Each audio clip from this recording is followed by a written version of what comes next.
શિક્ષકગણ અને મારા વહાલા વિદ્યાર્થી મિત્રો આપ સૌને મારા નમસ્કાર. આજે હું તમને ગુરુ પૂર્ણિમા વિશે થોડા શબ્દો કહેવા માંગુ છું. ગુરુ પૂર્ણિમા એ આપણો એક પવિત્ર અને મહત્વનો તહેવાર છે. ગુરુ પૂર્ણિમા એ આપણો એક મહત્વનો તહેવાર છે.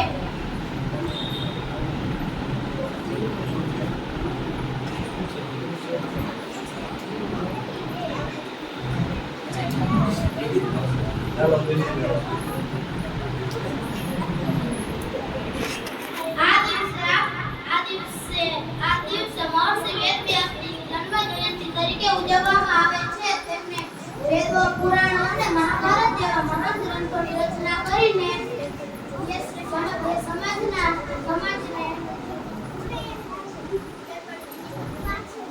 સમાજને શિક્ષણનો અમૂલ્ય વારસો આપ્યો હતો. તેથી તેમને આદિગુરુ તરીકે ઓળખવામાં આવે છે.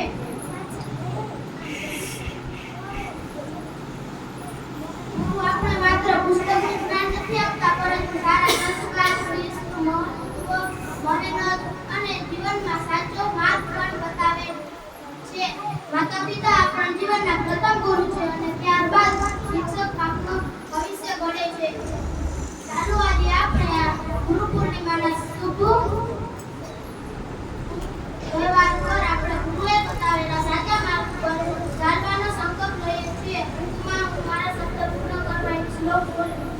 બ્રહ્મા વિષ્ણુ દેવો મહેશ્વરા ગુરુ સાક્ષાત પરમ બ્રહ્મા તસ્મૈ શ્રી ગુરુવે નમઃ. ધન્યવાદ.